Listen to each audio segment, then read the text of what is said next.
Alright, folks, so today we're actually going to take a break from our series on Gettysburg. We're going to do something a little new. I'm going to actually do a historical movie review. But before we get into that, thank you so much, everyone, again, for all the support. The best thing you can do for my videos to help them grow is like, share, and subscribe. I have some other things coming down the turnpike. Like I said in our last video, I am planning a trip. I am officially going in a week and a half to Gettysburg and possibly the Antietam battlefield. So I'm very excited for that. But thank you so much. Hopefully we'll be getting some more things. But please be sure we like, share, and subscribe. That's the best way to help the channel grow. But today I have decided, instead of just doing a random war movie, I would do something to go along with our series. So I chose a film from Turner Pictures called Gettysburg. Gettysburg is actually an adaptation of a novel from author Michael Shaara called The Killer Angels. I've had actually the pleasure of meeting Michael's son, Jeff Shaara, many times when he's at book signings at Gettysburg.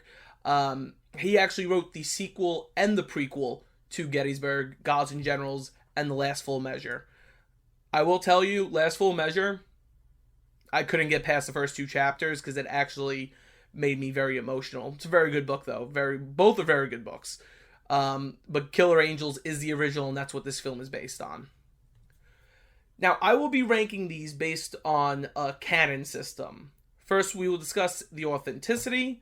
Next will be the acting, then the sound score, and finally, the overall movie. Like I said, the canon system is 1 to 5. So 5 cannons, great movie. 1 cannon, terrible movie. I will be honest, though, I am very biased towards Gettysburg as a film. It's actually what got me into Civil War reenacting. I also don't agree with a lot of other historians' opinions on the film, specifically due to the fact it is not a film, it's not perfect. The reality is that the film is not based on the battle. The film is actually based on the book, and the book, yes, it takes place over a historical event, but it is the biggest example of historical fiction. It's kind of like the series The Crown. It's like, oh yeah, well, these things did happen, but we don't know exactly how they did happen.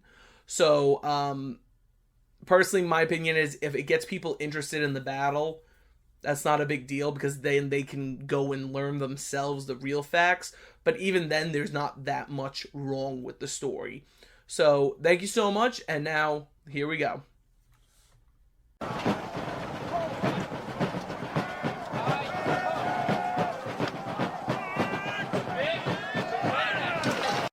Okay, so when it comes to authenticity, Gettysburg is highly ranked. Of course, this is due to something very important, and that is the actual use of Civil War reenactors. Of all reenactors, American Civil War are some of the most disciplined and the best at what they do. They are doing their best to be a soldier in the Union or Confederate armies. As a person who has reenacted, hashtag 88th New York and 14th Brooklyn, they are some of the best in the living history community. Of course, I will not awe and cheer. There are some serious issues as well. But again, this is not a film based on the battle. It's a film based on a novel with a fictitious storyline during the battle. So let's start with some of the inaccuracies. First, one of the big inaccuracies is the scene of the meeting between General Winfield Scott Hancock and Colonel Joshua Chamberlain of the 20th Maine. First of all, the 20th Maine did not wait out the battle at the angle on the third day.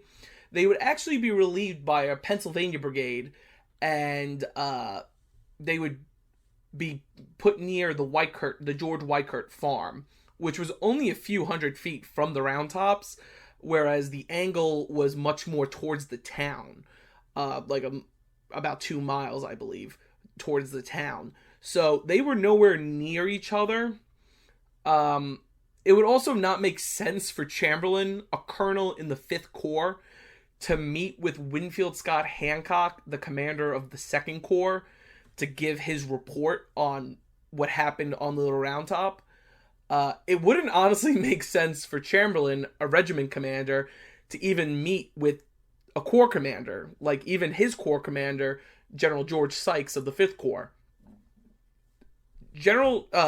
Colonel Chamberlain would more specifically meet with Colonel James Rice to deliver his report, as Rice had taken command of the regiment after Vincent's death on the second day. Another serious inaccuracy is the friend-to-friend scene with Louis Armistead and Thomas Chamberlain, played by Pony Boy himself, C. Thomas Howell. As we know from our Pickett's Charge video, it was Henry H. Bingham of the 2nd Corps who comforted Armistead. This is, however, not really a big deal, again, it's just plot. It's just like, oh, they're there at the same time, and then it makes the end where Joshua and Thomas hug each other, the two brothers hug each other. That just much more compelling because, he just was with Armistead, who's distraught about Hancock being wounded.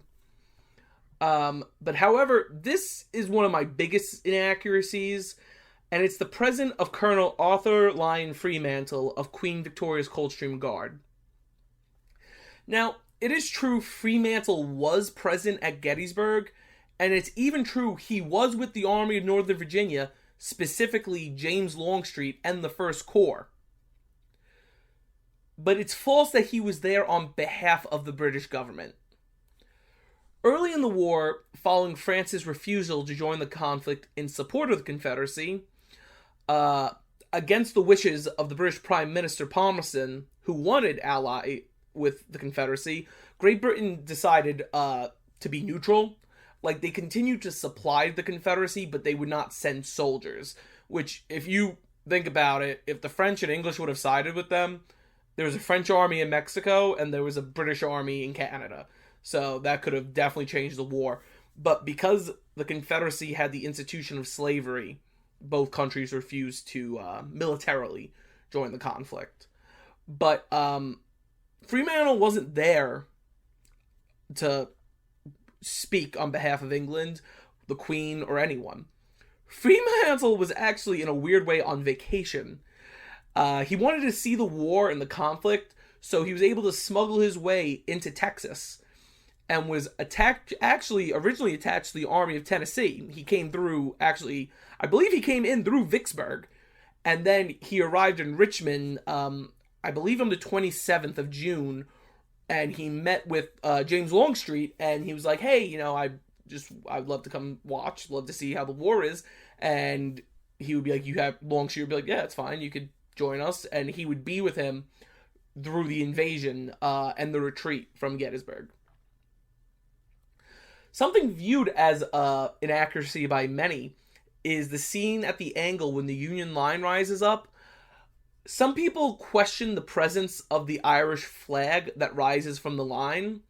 This is because a lot of the times, the first time you see the Irish flag, you automatically think, wait, that's the Irish Brigade.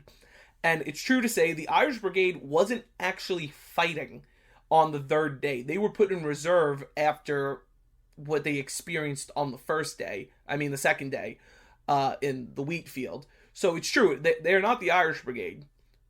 But that unit with the green flag was in fact there. That unit was actually the 69th Pennsylvania. It was actually an Irish regiment.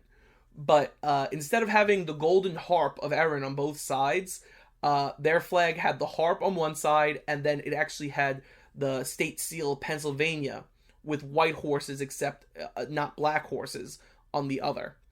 So they were actually there. They actually have a beautiful monument at the angle. When I'm in Gettysburg, I'll get a video and I'll explain the whole thing there. But another cool little authenticity they did, which a lot of people really wouldn't notice because, it's just in the height of the scene and everything. During Pickett's Charge, you can actually see Alonzo Cushing, that artillery lieutenant we discussed in our Pickett's Charge video. You can see him running cannon to cannon, firing on the incoming Confederates during Pickett's Charge, and then being killed. That's a really cool little authenticity thing they added to it. When it comes to the battles, that we actually see because, again, they are covering the novel. We see, of course, Buford's Hold. We see the Battle of McPherson's Woods where Reynolds gets killed. We see the Irish being given absolution before they go to the wheat field. We don't see the wheat field, though. The Battle of Little Round Top and Devil's Den, and finally we see Pickett's Charge. We do not see Culp's Hill. We do not see Howard's fighting in the north against Ewell. We don't see the retreat. We don't see anything at Culp's Hill, like even the other days. We don't see anything at Cemetery Ridge. We honestly don't see the wheat field. We don't even see the battle at Calvary Field, and we also do not see Dan Sickles' mess up. It kind of just... I'll give people that when they complain about that. It does just make it look like this was a fluid thing that they just marched in and the fighting began. It didn't. They do make a cool reference to Governor Warren, though. They show him on top of Little Round Top with the binoculars looking out. So that's fun.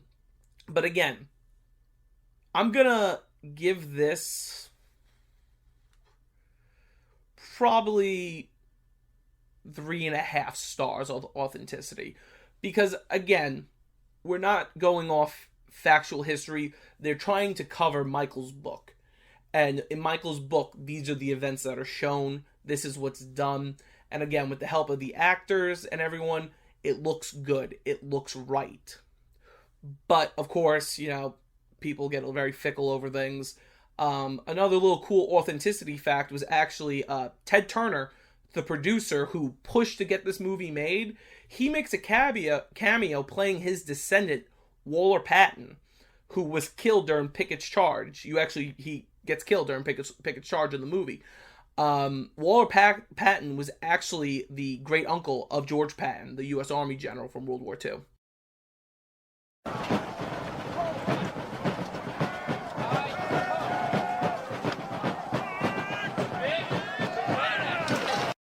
So acting, now this is a movie that the acting is paramount. You can't have Robert E. Lee talking like me. I have this very brash, blunt New York accent. Lee has to be much more, the Southern gentleman, talking very, very smooth, very polite. He's a gentleman, not to insult my Southern viewers, but that's what I mean. He has to have that very soft drawl to him, whereas not the brashness of my accent. Martin Sheen specifically captured Lee, his gentleness, his calmness, as well as his age and dignity, and most importantly, he captured that Virginian accent perfectly. But then you cross over to someone like Sam Elliott as Buford. Now, some people question him because Buford was a Union officer, but he talks with a very Western Southern accent, Sam Elliott, how Sam Elliott talks. Sam Elliott actually did a lot of research for this movie. Me and him actually, when I was a reenactor, I shopped at the same sutler. That's what you call where you buy your gear if you're a Civil War reenactor. Me and him actually shopped at the same exact sutler shop. He wanted all real things. He wanted his own pipe. He wanted everything. So he went to the same sutler shop because he does his research serious. And when he was researching about John Buford, he found out he was actually not really a Northerner. He was, in fact, from Kentucky. So he not only was from Kentucky, he had served in the Western frontier. So Sam Elliott worked that frontiersman-like accent and attitude. Someone who has spent much of their life working on the frontier, facing the tough life that it was. Which is just... he captures it beautifully. This film has an extremely great cast. You have Martin Sheen as Lee, obviously. Tom Berenger as James Longstreet. Jeff Daniels as Joshua Chamberlain. Brian Malone as Winfield Scott Hancock. Stephen Lang, the bad guy from Avatar, and as well as, I think it's Silent. I forgot what that movie's called. It's where he's like a blind guy and he's like taking people out. Or Quiet. I think it might be Quiet. Regardless. As George Pickett. And clearly, again, you have Sam Elliott as John Buford.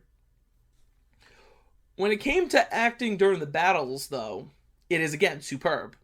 Again, this was a movie made in the infancy of CGI, so director Ron Maxwell did not want to use it. He wanted real life, which is what prompted the use of reenactors. Again, as I explained earlier, the reenactors, for one, don't need a costuming department. And really, they don't need a pyro department either. You know, a lot of us make our own rounds, we make our own everything. The artillery squads have their own shells they make, because again, you can't have real artillery shells, so they have to make their own. But they come prepared and they're always ready. My biggest criticism, however, about this movie when it comes to the acting is the stuntmen and the blood and gore, which is something everyone has a problem with. So the stuntmen is really, you can tell very clearly who the stuntmen are. A perfect example is on the first day's battle. You see the scene where the cavalry are skirmishing with the Confederates, and you see them pulling back every few feet. There's like two guys, if you look at them, they are only wearing sack coats and blue trousers with a single cartridge lanyard across their chest. And then when artillery hits, hit those guys. I understand it's for a safety reason, but it's very clear that those guys are the stuntmen. Another issue, as I said before, was the blood and gore. So Gettysburg is a 254-minute movie, or 271 if you watch it correctly, as I do with the director's cut. There's a total of possibly 5 to 6 scenes that you will actually see in quote blood. The first is being on the first day with Reynolds' aide after comforting his commander who's downed. He pulls his glove away and he sees his white glove is turned red because Reynolds got shot in the back of the head. And then he's like, oh, he's dead.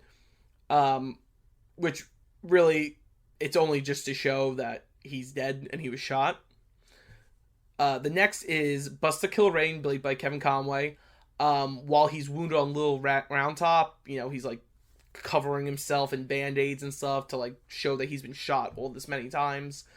Then you have the hospital scene where Longstreet visits Hood. You know, you get that little glimpse of how horrible a Civil War hospitals really were. You know, this wasn't what we're dealing with today. These were bad. But again, it's only because you really can't hide it in that kind of scene. And then when Hancock and Armistead both get shot during the third day, and again, you really don't see anything with Hancock because he's in a dark blue uniform, so you see a piece of his clothing like get ripped off, and then he's like, oh, I'm hit, and he goes down. But then you have like Armistead where it kind of looks like someone just burned his uniform. It doesn't really look like he's gotten shot, but you know, poor Richard Jordan was having an attack while he was doing that scene because he had to charge 2 miles, and the poor man was suffering from cancer. Considering the subject matter, there really is not a lot of it. But again, if I had to rank this, I would probably be 4 cannons. The acting is great. Every actor is exactly hitting their regional accents. You know, Jeff Daniels has that Maine Bostonian thing going on. So does C. Thomas Howell, playing his younger brother Tom. Hancock, Brian Malone, who's actually a New Yorker. I don't know how he did that like Southern Pennsylvania. You know, it's not exactly a Southern accent, but it's not exactly a New York Philly accent, if you know what I mean. And he does it so calmly and, you know, so on point. And again, Martin Sheen hit it out of the park. There's another criticism people often bring up, and that's the age of the soldiers in the movie. I really think that is so picking at strings. Like you're picking at straws there if that's really your problem, because it's even, you know, I've heard historians say that, and I'm like, there is something known as war aging. I'll put up the picture of that famous World War I aging thing. Again, I know that probably wasn't what Ron Maxwell was trying to do, but at the same time, it's like that's really your biggest issue. The average Civil War soldier was between the ages of 17 to probably about 35 in that area. So, yeah, they weren't 50 or 60-year-olds like many of the reenactors are, but they weren't exactly young either. And again, after 3 years of almost 3 years of killing each other, I think that would have taken its toll on you. But yeah, the important part is that the story is told and people can feel for the characters, and I think we can all feel the pain in this scene.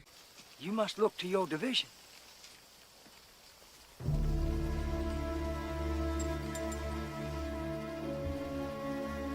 General Lee, I have no division.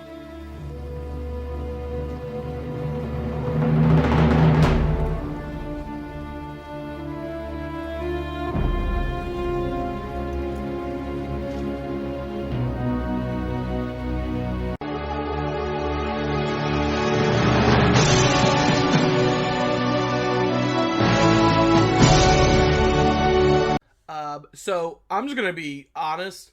5 cannons. Period. There is no historical movie soundtrack that beats Gettysburg. I usually don't push for debates or toxicity in the group chats, but come at me, bro, because it is a masterpiece. I will concede that Going Home at the intro of Gods and Generals and the Charge of Fort Wagner and Glory are masterpieces, but Gettysburg soundtrack from Randy Edelman, it just mastered everything. It has everything in it. The use of not only military music from the era, but just the mood of it all. Perfect example would be Fife and Drum Song. This is playing when Reynolds is killed. The song, it's actually using the Iron Brigade's march called Hell on the Wabash. That's the... That actually is their actual march. It's not in the movie, we're all like, oh, it's a really good soundtrack. But no, that's their march that Randy Edelman actually worked into the soundtrack. Another perfect song is The Battle of Devil's Den. As we've discussed in our past videos, the second day is the day the battle is decided, and the reality, the war. So that tone of, the back and forth while we're watching the Confederates advancing and the Union holding them, and then finally with the giant bump when you see the Union officer get killed and General Hood orders the attack, you really feel that the stakes are serious in this scene.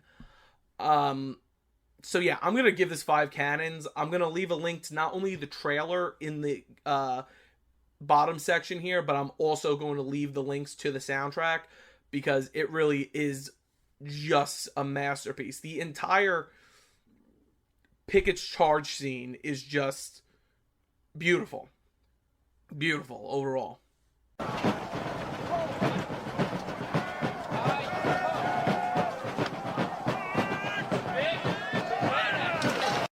So again, I am slightly biased, but I believe Gettysburg is a perfect film about the Civil War.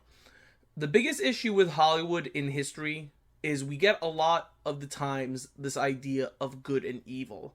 Like when we walk in when we're little and we see a movie, we go, oh, who's the good guys and who's the bad guys?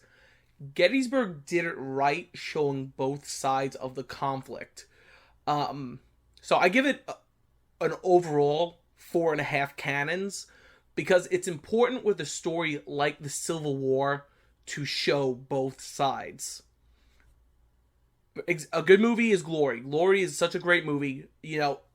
Two of my favorite actors of all time are in that, Denzel Washington and Morgan Freeman. Glory is definitely in my top 10 favorite movies of all time, but it only shows the Union perspective. Gods and Generals, I personally believe the director's cut is much better, but also it is 100% much more pro-Southern as a film. It definitely is taking Stonewall Jackson and Robert E. Lee's side more than it's taking Chamberlain and Hancock's side. Gettysburg takes the politics and everything out of the movie, and it is simply a movie about the hopes and survival of 3 days for 179,256 men who hoped they could make a change, a good change on either side, whatever they believed it was. There's a great scene where you have Thomas Chamberlain, C. Thomas Howe, talking to the southerner, and he goes, "Oh, I'm not fighting for this. I'm fighting for my rights." And he says it like that, and Chamberlain goes, "You're what?" And he goes, "My rights." Because again, like I've said in other videos, again, I'm not trying to shoot off any toxicity. Most of the men fighting in the Confederate Army did not own slaves. To them, it really, again, yes, to the Confederate government officials, it was about slavery.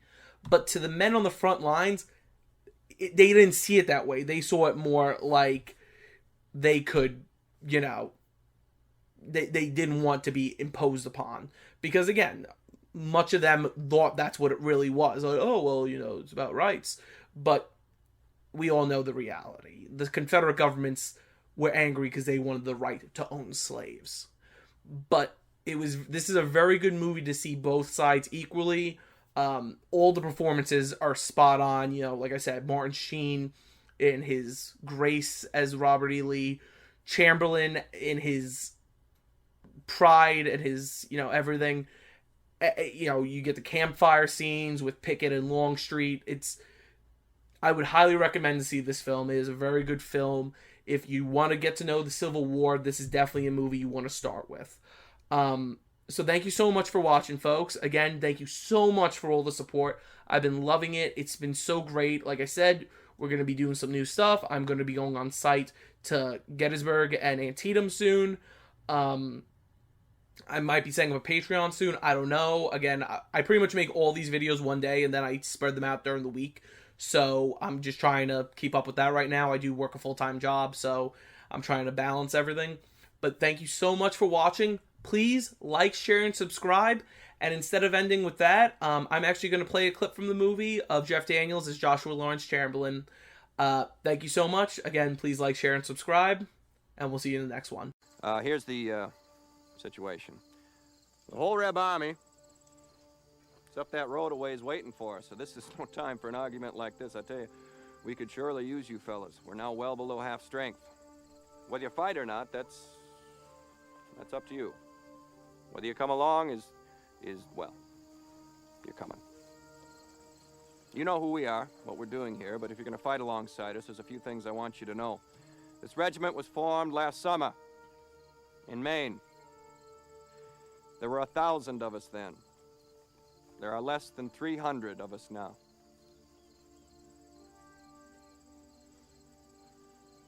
All of us volunteered to fight for the Union, just as you did. Some came mainly because we were bored at home. Thought this looked like it might be fun. Some came because we were ashamed not to. Many of us came because it was the right thing to do. And all of us have seen men die. This is a different kind of army. If you look back through history, you will see men fighting for pay, for women, for some other kind of loot. They fight for land, power. Because a king leads them, or just because they like killing. But we are here for something new. This has not happened much in the history of the world. We are an army out to set other men free. America should be free ground. All of it. Not divided by a line between slave state and free. All the way. From here to the Pacific Ocean. No man has to bow. No man born to royalty. Here we judge you by what you do, not by who your father was. Here you can be something.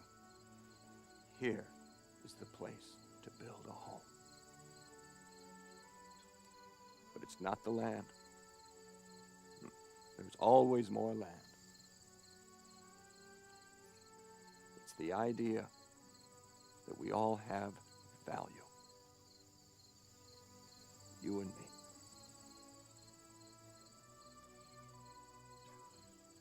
What we're fighting for, in the end, we're fighting for each other.